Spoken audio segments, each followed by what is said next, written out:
사회로부터 고립돼 복지 사각지대에 놓인 시청각 장애인의 실태를 살펴봤습니다. 기독교에 대한 사회적 비판과 적대감이 높아지는 지금, 한국교회는 이를 어떻게 해결할 수 있을까요? 전문가들의 조언을 들어봤습니다. 우리나라 근대화에 크게 앞장섰던 민족운동단체 서울 YMCA가 창립 120주년을 맞아 27일 기념식을 개최했습니다. 한국교회 총연합과 굿피플이 협력해 튀르키예 지진 피해 지역 재건 복구 사업을 진행하기로 했습니다. 기독교인과 유대인 사이의 화해를 촉구하기 위해 유대인을 대상으로 구호 활동을 하는 기독교 구호재단 더 펠로우십이 한국교회에 도움을 요청했습니다.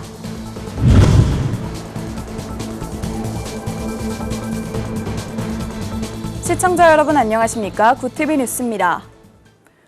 볼 수도 들을 수도 없는 시청각 장애인, 우리는 위인전에 등장하는 헬렌 켈러의 이야기를 통해 시청각 장애에 대해 한 번쯤 들어본 적 있습니다. 그러나 국내에도 시청각 장애인이 10,000명 가까이 있다는 사실은 잘 알려지지 않았는데요. 이들은 사회로부터 고립돼 복지 사각지대에 놓였습니다. 이세은 기자가 이들과 동행했습니다. 활동지원사의 팔에 의지해 걸음을 떼는 김용재 씨. 누군가의 부축 없이는 한 발짝을 내딛기도 힘듭니다. 청각장애를 갖고 태어난 김 씨는 유전질환인 망막색소 변성증으로 시각까지 상실했습니다. 청력에 시력까지 잃은 그는 낮이건 밤이건 깜깜한 암흑 속에 사는 것과 다름없습니다. 스스로 혼자 할 수 있는 것이 전혀 없어서 집에서 대화할 수 있는 사람이 없어요. 그래서 하루 종일 정말 우울하고 외로운 시간들을 보내야 했던 적이 많았습니다. 김 씨와 같은 시청각 장애인은 전국에 10,000명 정도로 추정됩니다. 이들의 유일한 소통 방식은 촉수화. 청각 장애인이 사용하는 수어를 손으로 만져서 대화하는 방식입니다. 낯선 공간에서는 손끝에 의지해 지형 지물을 파악합니다. 지금까지 전국에 숨어있는 시청각 장애인분들이 너무 많습니다. 정말 마음이 아파요. 하지만 촉감만을 사용해 의사소통하는 데에는 한계가 많습니다. 비장애인은 물론이고 수어 통역사들에게도 생소하기만 합니다. 국가 차원에서 양성한 전문 인력이나 교육 커리큘럼도 없어 민간 기관과 지역교회만이 이들을 돕고 있습니다. 시청각 장애인의 소통을 돕는 보조기기로 점자 정보 단말기 한 손에가 있지만 600만 원이 넘습니다. 사용법도 까다로워 혼자 익힐 수 없습니다. 할 수 없이 촉수화밖에는 소통 방법이 없으니까 시작을 하긴 했는데 누가 가르쳐주는 사람도 없고 수화를 촉각으로 어떻게 표현해야 농맹인이 잘 이해할 수 있는지 배운 것이 없어요. 가장 큰 문제는 장애인 복지법상 시청각 장애를 별도의 장애 유형으로 분류하지 않는다는 것입니다. 복지 사각지대에 놓였지만 이들에 대한 지원과 정책은 전무하다시피 합니다. 시각과 청각이 함께 장애가 왔을 때 이 장애는 완전히 새로운 장애가 되어지거든요. 그래서 이러한 시청각 장애인이 그 단독적인 장애 유형으로 포함이 되어져서 단독적이고 또 전문적인 그리고 보다 체계적인 그 서비스가 지원되어야 하기 때문에 반드시 단독 장애로의 구별이 등록이 되어야 한다고 생각을 합니다. 촉감 하나에 의지해 세상에 나서는 시청각 장애인. 매 순간이 도전인 그들은 넘어야 할 현실의 벽이 높습니다. 정부와 사회가 보다 적극적으로 관심을 갖고 손을 내밀 때 두려움을 이기고 세상 밖으로 나갈 수 있습니다. 1인당 국민소득 35,000불 시대. 경제 선진국 대한민국이 놓치지 말아야 될 사각지대입니다. 굿TV 뉴스 이세은입니다. 한국 사회에서 미디어가 기독교를 향해 비판을 넘어 적대감까지 드러내고 있습니다. 종교사회학회는 종교와 폭력을 주제로 연 학술대회에서 지금의 현 상황을 진단하고 기독교에 대한 반감을 줄이기 위한 노력과 해법 등을 모색했습니다. 보도에 김혜인 기자입니다. 기독교를 향한 반감이 깊어진 시대, 기독교에 대한 혐오와 적대를 어떻게 바라봐야 할까? 교회에 대한 적대감이 절정에 달한 코로나 팬데믹 기간, 언론은 집합금지 명령을 위반한 교회에 대한 비판 보도를 이어갔고 대중은 그 비판에 동조했습니다. 전문가들은 사람들이 이상적으로 생각하는 종교의 역할에 반하는 모습을 종교가 보일 때 실망을 넘어 적대감을 느낀다고 분석했습니다. 2007년 분당 샘물교회 해외 선교단 피랍 사건, 목회자 성폭력 범죄 등이 이에 해당됩니다. 미디어 속에 나타나는 종교를 향한 적대감이라는 것은 종교의 역할이나 혹은 본질이라고 스스로 구성한 것에 대한 불충족에 대한 표현이 되겠고요. 만약에 그런 불충분한 그들의 기대가 충족되는 사례들이 있다면 칭찬의 가능성도 열려 있다는 것입니다. 더 큰 문제는 기독교에 대한 반감 이후엔 관심조차 갖지 않는 무관심으로 갈 확률이 높다는 것입니다. 한국기독교사회문제연구원이 발표한 2022 개신교인 인식조사에 따르면 비개신교인 73.1%가 기독교에 대해 관심이 없다고 답했고 30대 이하는 무려 80% 이상이 무관심을 나타냈습니다. 미디어의 적대감은 사실 앞으로 얼마 그렇게 오래가지 않을 거라는 그런 짐작도 해봅니다. 왜냐하면 종교에 대한 반감이 비판으로 가고 비판이 적대감으로 간다면 그 이후는 냉소와 혹은 무관심일 수밖에 없는 것이죠. 그렇다면 기독교가 봉사등 긍정적인 사회 참여를 늘리면 기독교에 대한 이미지가 좋아질까? 이에 대한 답으로 배타적인 신앙관을 고집하는 상황에서는 효과가 미미할 수 있다는 분석이 나왔습니다. 개신교가 사회 참여하는 거 싫어요 라는 비판은 한국의 개신교가 지금까지 역사적으로 확산시켜온 배제와 혐오, 갈등과 분노의 정치 때문이 아닌가. 배타적인 신앙관을 가지고 사회봉사를 열심히 한다고 해서 한국 개신교의 신뢰도와 호감도가 올라갈 수 있을 것인가. 기독교와 교회 밖의 것들을 배척하기보다는 진정한 환대만이 해결책이 될 수 있다는 겁니다.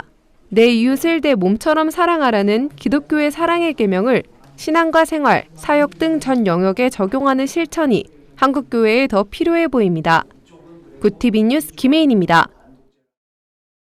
1903년 10월 28일 구한말 근대화가 시작될 무렵 독립협회의 뒤를 이을 만한 민족운동체 조직을 만들고자 150명의 기독 청년이 모였습니다. 바로 서울 YMCA의 전신인 황성기독청년회인데요. 이후 서울 YMCA로 이름을 바꾸고 지난 120년 동안 청소년, 시민, 사회체육, 복지 등 다양한 영역에서 한국 사회의 긍정적인 변화를 이끌어냈습니다. 김효미 기자의 보도입니다. 서울 YMCA가 창립 120주년을 맞아 27일 기념식을 개최했습니다. 서울 YMCA는 1903년 독립협회가 해산되고 일본을 비롯한 세계 열강이 한국을 호시탐탐 노리고 있던 시기 우리 민족에게 희망의 등불을 밝히고 독립협회의 정신을 이어가고자 창립됐습니다. 이날 창립 120주년 기념식에서 조규태 서울 YMCA 회장은 우리나라의 독립운동과 민족운동을 이끈 서울 YMCA 창립 120주년을 맞아 YMCA 운동의 정체성과 이념을 기억하자고 소감을 밝혔습니다. 우리는初심으로 돌아가야 합니다. 오랜 세월을 거치면서 변질된 면은 없는지, 나태한 면은 없었는지 점검이 필요하다 할 것입니다. 우리는 이 땅에 하나님의 뜻을 이루려 노력해야 하는데 그것은 바로 창조 질서를 회복하는 것입니다. 조규태 회장은 서울 YMCA는 창립 이후 120년간 쌓은 노하우로 이제는 ESG 가치 실현, 재난안전 대응, 가정막 청소년의 권익보호 등에 주력하고 새문화 창조의 플랫폼을 열어가는데 최선을 다하며 하나님이 주신 사명을 잘 감당하고 있음을 전했습니다. 김인복 이사장은 서울 YMCA가 120년 동안 성장하며 하나님의 인도하심으로 스포츠관 연 회원만 3,500여 명이 넘고 제2 YMCA 회관을 건립할 수 있었다고 전했습니다. 또 김인복 이사장은 서울 YMCA가 지금까지 걸어온 발자취를 잘 기억해야 한다고 강조했습니다. 1903년에 창립된 서울 YMCA가 친일 조직인 일진의 대결로 통해 민족의 자주권을 확보하려고 노력했으며 3.1 운동의 주요 역할을 주도하게 되었으며 우리 YMCA는 우리 민족의 희망이자 등불이라고 하지 않을 수 없을 것입니다. 대통령실은 나라가 어려울 때마다 든든한 버팀목이 돼주었던 YMCA가 사회를 희망으로 밝혀주길 바란다고 축전을 보냈습니다. 서울 YMCA는 앞으로도 서울 YMCA 운동에 지속적인 관심과 성원을 보내달라고 당부했습니다. 굿TV 뉴스 김효미였습니다. 한국교회총연합과 국제구호개발기구 굿피플이 튀르키예 지진 피해 지역의 재건 복구를 위한 업무 협약을 체결했습니다. 굿피플에 따르면 양 기관은 27일 협약을 맺고 지난 2월 발생한 지진으로 피해를 입은 튀르키예 시리아 지역의 재건 및 복구 사업을 함께 진행하기로 했습니다. 양 기관은 특히 지진 피해가 큰 남동부 지역을 중심으로 이재민들의 숙소와 지진 피해 지역 주민들을 위한 커뮤니티 센터를 구축하는 등 다양한 재건 사업을 수행할 계획입니다. 한교총은 이번 재건 사업 진행을 위해 후원금 약 30억 원을 굿피플에 전달했습니다. 한교총 이영훈 대표회장은 기독교의 근본 정신이 사랑 실천인 만큼 튀르키예의 아픔에 공감하고 도움을 전하기 위해 굿피플과 함께하게 됐다고 전했습니다. 기독교인과 유대인의 화해를 목적으로 가난한 유대인들을 돕는 기독교 구호재단 더 펠로우십 IFCJ의 한국 본부가 30일 기자간담회를 열고 한국교회의 지원을 요청했습니다. IFCJ는 유대인과 기독교인들의 화해를 위해서는 세계 기독교에 큰 영향을 미치는 한국교회의 도움이 필요하다고 전했습니다. Korea is one of the most significant voices. And so when I learned of an opportunity for the International Fellowship of Christians and Jews to return to Korea, I was very glad to be invited, and I've been so appreciative for last year's trip and for this trip as well. 이어 영향력이 큰 한국교회가 나서야 타국의 기독교인들도 유대인들에게 손을 내밀 수 있다며 유대인들에게 관심을 가져달라고 거듭 당부했습니다. IFCJ는 오는 31일 한국본부 창립 10주년을 맞아 40년 동안의 구호 활동을 돌아보고 한국에서의 이스라엘 팔레스타인 전쟁 등으로 피해를 입은 유대인들의 지원 계획을 발표할 예정입니다. 여의도 순복음교회 노인 목회 과정인 영광대학이 한 해를 마무리하며 축복성회와 특별활동 발표회 시간을 가졌습니다. 여의도 순복음교회 1층에서 열린 전시회에는 성도들이 제작한 서예, 미술, 공예 작품이 전시됐습니다. 오후에 열린 특별활동 발표회에는 20개 팀이 국악, 율동, 체조를 선보였습니다. 여의도 순복음교회 이영훈 목사는 27일 축복성회에서 복받은 인생이란 제목으로 설교하며 성도들을 축복했습니다.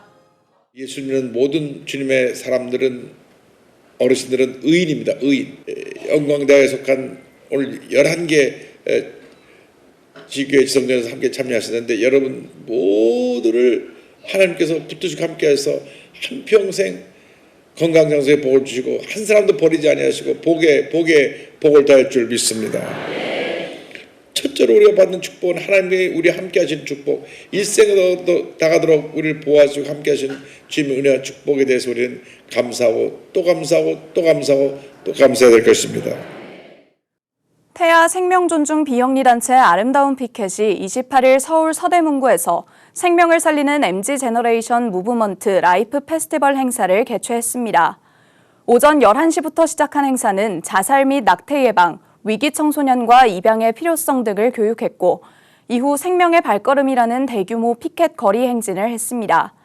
행사를 주관한 아름다운 피켓 대표 서윤화 목사는 죽음의 문화 헬로윈이 아닌 생명의 문화를 교회가 일으켜야 한다며 이번 행사가 많은 교회와 교단에 실제적인 생명을 살리는 문화를 일으키는 힌트가 되어주는 행사가 되어주길 바란다고 소감을 전했습니다. 부산 세계박람회 선교협의회와 부산 성시와 운동본부가 주최하는 부산 세계박람회 기도 대성회 및 파파클럽 말씀 부흥회가 지난 26일 포도원 교회에서 열렸습니다. 이번 집회에는 만나교회 김병삼 목사가 언약 백성이 되라는 제목의 말씀을 전했습니다.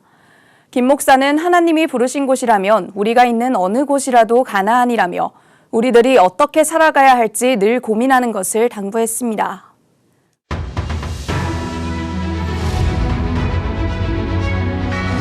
오늘의 이슈 포커스입니다. 중앙사고수습본부는 럼피스킨병 400만 도분 백신을 긴급 도입해 전국 모든 소에 대해 다음 달 10일까지 백신 접종을 완료할 것이라고 30일 밝혔습니다. 중수본은 현재까지 사전 비축 물량인 54만 도분을 포함한 243만 도분의 백신을 지방자치단체에 배부했습니다. 오는 31일까지 210만 도분의 백신이 도착하면 다음 달 1일에는 전국 모든 지자체에 백신 공급이 완료될 것으로 예상됩니다. 권재한 농림축산식품부 농업혁신정책실장은 11월 10일까지 전국 백신 접종을 완료할 계획이라고 밝혔습니다. 검찰이 SPC그룹의 파리바게뜨 제빵 기사에 대한 부당 노동 행위 여부를 수사하며 30일 강제 수사에 나섰습니다.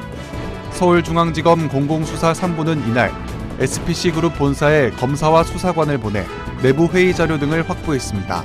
검찰은 SPC그룹 자회사인 PB파트너즈가 전국 민주노동조합 총연맹의 파리바게뜨 조합원들을 상대로 노조 탈퇴를 종용하거나 인사 불이익을 줬다는 의혹을 수사 중입니다.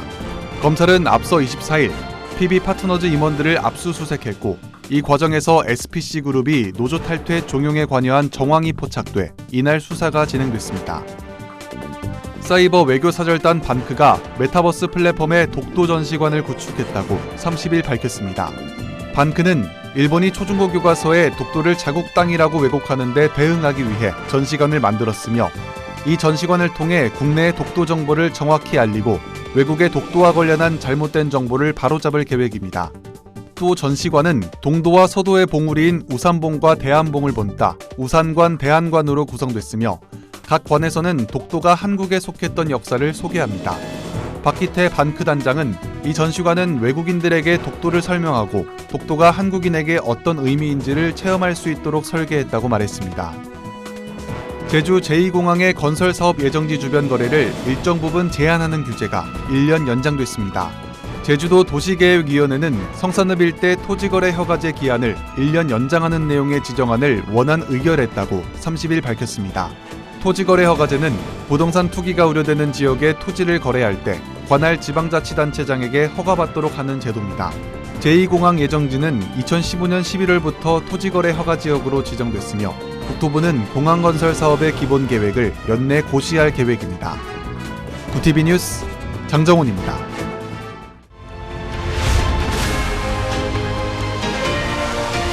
구티비 월드와이드입니다. 팔레스타인 무장정파 하마스를 상대로 본격적인 교전에 나선 이스라엘군이 가자지구 북부의 일부 지역을 장악한 것으로 파악됐습니다. 현지 시간 29일 영국 시사지 이코노미스트는 이스라엘군이 지난 27일 밤 지상작전을 통해 가자지구 내부에 임시 거점을 마련했다고 밝혔습니다. 이스라엘 현지 매체에 따르면 이스라엘군은 현재 이른바 가자 지하철로 불리는 방대한 지하터널 입구에서 하마스 무장대원들과 총격전을 벌이고 있으며 다수의 하마스 병력을 사살한 것으로 알려졌습니다. 앞서 베냐민 네타냐후 이스라엘 총리는 이번 전쟁이 두 번째 단계에 들어섰다며 길고 어려운 전쟁이 될 것이라고 예상했습니다. 이스라엘군이 사실상 지상전에 돌입한 가운데 유엔 안전보장이사회가 현지 시간 30일 긴급회의를 소집했습니다. 이번 회의는 안보리 이사국인 아랍에미리트의 요청에 따라 긴급 소집됐습니다. 전날 영국 일간 가디언은 아랍에미리트가 이스라엘에 인도주의적 전투 중지를 요구하는 내용의 구속력 있는 결의안을 추진하고 있다고 보도했습니다. 한편 이스라엘군의 군사작전 확대와 관련해 미국도 신중한 접근을 요구했습니다. 제이크 설리번 국가안보보좌관은 하마스가 민간인을 인간 방패로 활용하고 있다고 지적하면서도 이스라엘군에게 테러리스트와 민간인을 구분해야 할 책임이 줄어드는 건 아니라고 강조했습니다. 출산율이 감소하는 세계적인 추세와 달리 아프리카에선 인구 증가세가 나타나는 가운데 오는 2025년엔 전 세계 인구 4명 중 1명이 아프리카인이 될 거란 전망이 나왔습니다. 뉴욕타임즈는 현지 시간 28일 향후 25년간 아프리카의 인구가 2배로 늘어 25억 명에 달할 것이라고 보도했습니다. 보도에 따르면 특히 청년 인구가 크게 늘어 25년 뒤엔 전 세계 15세에서 24세 사이 청년층에서 아프리카인이 최소 3분의 1을 차지할 것으로 예상됩니다. 121년간 뉴욕의 대표 건축물 중 하나로 꼽혀온 플랫아이언 빌딩이 고급 아파트로 리모델링될 예정입니다. 현지 시각 26일 뉴욕타임즈는 뉴욕 맨해튼 중심에 있는 플랫아이언 빌딩이 40가구 규모의 주거용 주택으로 바뀐다고 보도했습니다. 1902년에 완공돼 22층 규모의 사무용 빌딩으로 사용됐던 이 건물은 코로나19 이후 재택근무 문화가 확산하면서 4년여간 공실 상태였던 것으로 전해졌습니다.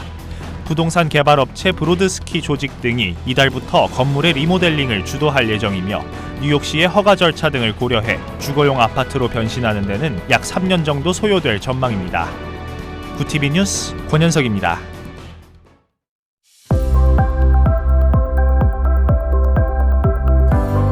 내일은 전국이 대체로 맑겠으나 수도권과 강원 영서 지역의 하늘만 다소 흐리겠습니다. 내일도 대부분 지역의 낮 기온이 20도를 웃돌며 큰 추위는 없겠는데요. 다만 대기의 정체로 인해 오전 중 중부지방 곳곳에서 미세먼지 농도가 나쁨 수준을 보이겠습니다. 남은 한 주도 예년보다 온화한 가을 날씨가 이어질 전망입니다. 이어서 전국 날씨입니다. 서울 20도, 대전 21도, 강릉 24도를 보이겠습니다. 남부지방의 경우 광주 22도, 대구와 부산은 23도가 예상됩니다. 날씨였습니다.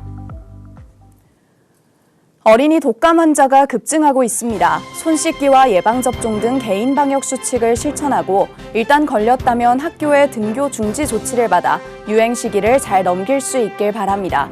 이상으로 뉴스를 마칩니다. 함께해 주신 여러분 고맙습니다.